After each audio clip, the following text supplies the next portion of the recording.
Hi, boys and girls. It's Mrs. Clemens, and I hope that you had a great spring break. Hopefully, the weather was nice and you got to be outside enjoying that. This week, we're going to start talking about weather, and we're going to do some fiction, fun stories, and some nonfiction to give you some real information about weather.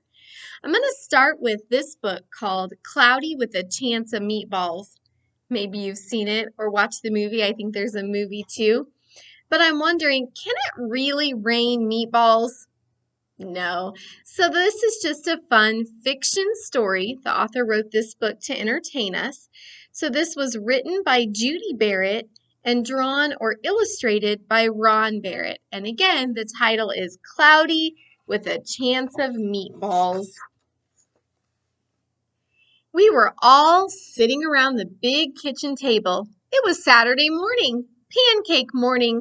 Mom was squeezing oranges for juice. Henry and I were betting on how many pancakes we each could eat, and Grandpa was doing the flipping.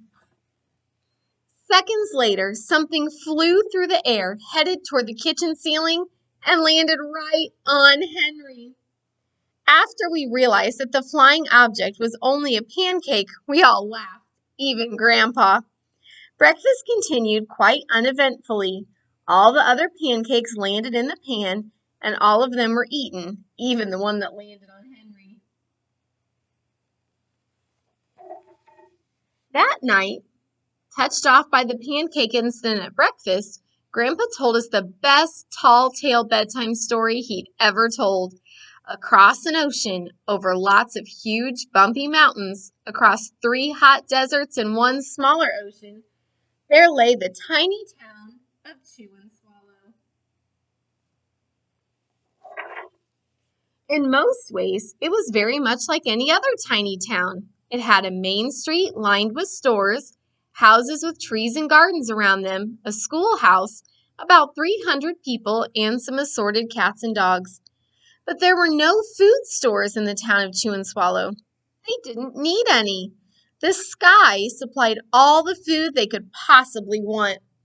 The only thing that was really different about Chew and Swallow was its weather. It came 3 times a day, at breakfast, lunch, and dinner.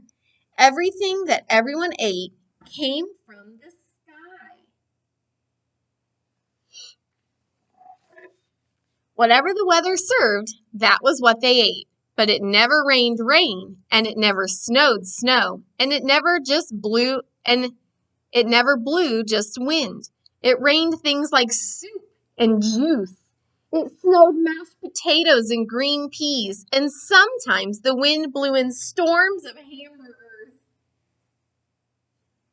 What you think? Sounds like an interesting place, doesn't it? The people could watch the weather report on television in the morning, and they would even hear a prediction for the next day's food.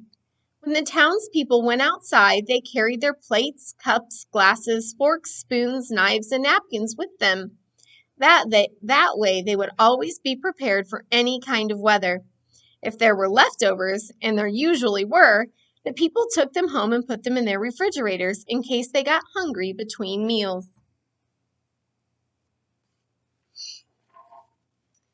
The menu varied. By the time they woke up in the morning, breakfast was coming down. After a brief shower of orange juice, low clouds of sunny-side-up eggs moved in, followed by pieces of toast. Butter and jelly sprinkled down for the toast, and most of the time it rained milk afterwards. For lunch one day, Frankfurters already in their rolls blew in from the northwest at about 5 miles an hour.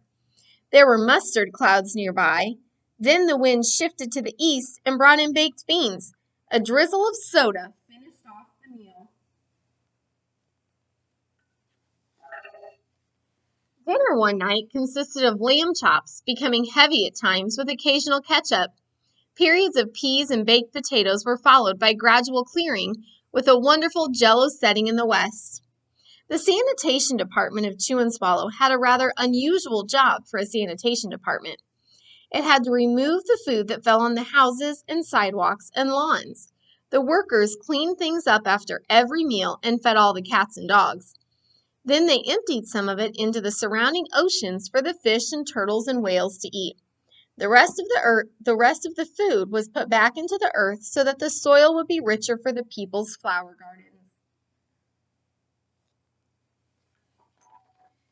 Life for the townspeople was delicious until the weather took a turn for the worse. One day there was nothing but gorgonzola cheese all day long. The next day there was only broccoli, all overcooked. And the next day there were Brussels sprouts and peanut butter with mayonnaise. Another day there was a pea soup fog. No one could see where they were going, and they could barely find the rest of the meal that got stuck in the fog.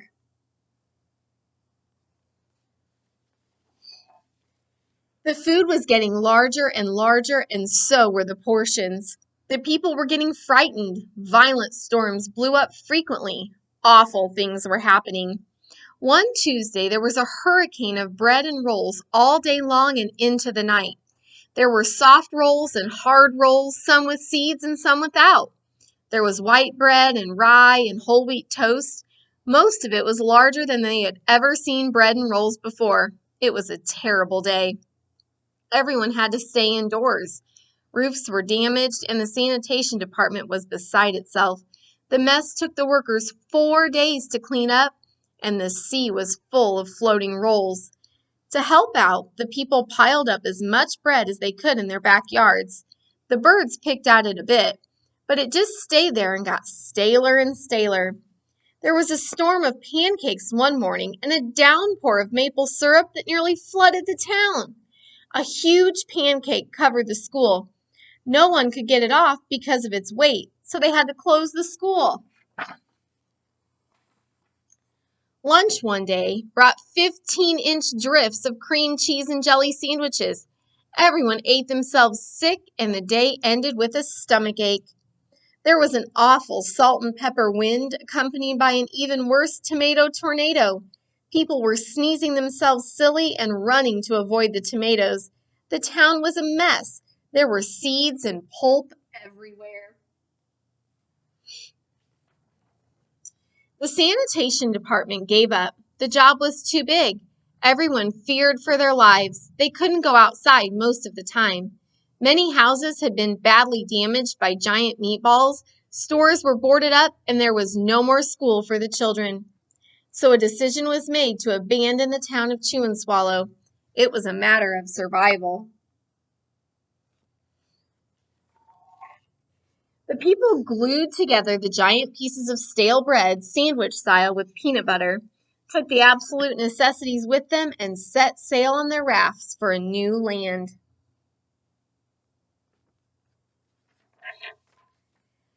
After being afloat for a week, they finally reached a small coastal town which welcomed them. The bread had held up surprisingly well enough for them to build temporary houses for themselves out of it. The children began school again, and the adults all tried to find places for themselves in the new land. The biggest change they had to make was getting used to buying food at a supermarket.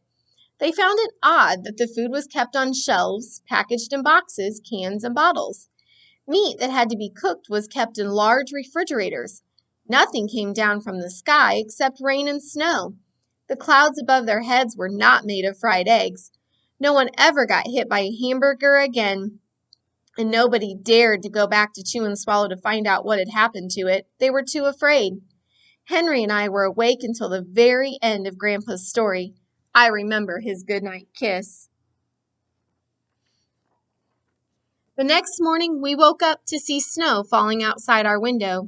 We ran downstairs for breakfast and ate it a little faster than usual so we could go sledding with Grandpa. It's funny, but even as we were sliding down the hill, we thought we saw a giant pat of butter at the top, and we could almost smell mashed potatoes.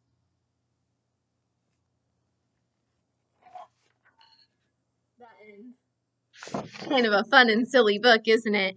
You should have a paper that looks like this, that says cloudy with a chance of, and it says raining blank is impossible, but if it could possibly be, I'd open up my mouth and I'd let it rain on me. So you get to pick some kind of silly food that you would like for the sky to rain. So it might be cloudy with a chance of pickles. And you would write, raining pickles is impossible, but if it could possibly be, I'd open up my mouth and I'd let it rain on me. And you would draw yourself with that kind of food raining down. Okay? You could also take a little time and chat with the adults at your house about the differences in chew and swallow weather and real weather that we have here, right? Because it definitely doesn't rain soup, right? And the clouds aren't made of eggs. So that was just a fun, silly book. We're also going to review a few of our sight words. And what the other kindergarten teachers and I decided is that we're not going to do any more new words for the rest of the year. We decided that we have so many words already, we want you to get really good at seeing and knowing them right away. Okay? So we're just going to keep practicing the words that we have so that you know them really well. So let's do that now. You could choose to write yours on your boogie board, your dry erase board, sidewalk chalk, whatever you have that you'd like to write with. Okay? So you can say them with me. T-H-E-N, then, and now. So I might put my hands up like a mirror. Then and now. Kind of like I'm looking at myself or an older picture of myself. You can see the lady is older now. She was younger, right? Then and now. A-T-E, ate, ate too much. You might have a stomach ache if you ate too much. A-T-E, ate. C-O-U-L-D, could not believe my eyes. Could. That's a hard word. We just have to see and know. C-O-U-L-D, could. N-O-W, now. Now, now, now. The word is now. G-O-O-D, good. 2 thumbs up for good job. Good. W-I-L-L, will. So you should get down on one knee, pretend like you're opening up a box and say, will you marry me? Will. F-R-O-M, from. From the bottom of my heart. From. From. Next word, Y-O-U, you. You are in trouble. You. O-V-E-R, over. Over the hill. Over. Over the hill. Over. Do a few more. A-L-L, all. All of the pizza. All. So I pretend like I'm cutting up all of the pizza. All. S-H-E, she. She is a girl. She. And I pretend like I'm brushing my hair. Last one. W-H-A-T, what? What did you say? What? Nice job, boys and girls. I would encourage you to share your Cloudy with the Chance of papers with your teachers and be sure that you're practicing those sight words. Have a good day, boys and girls.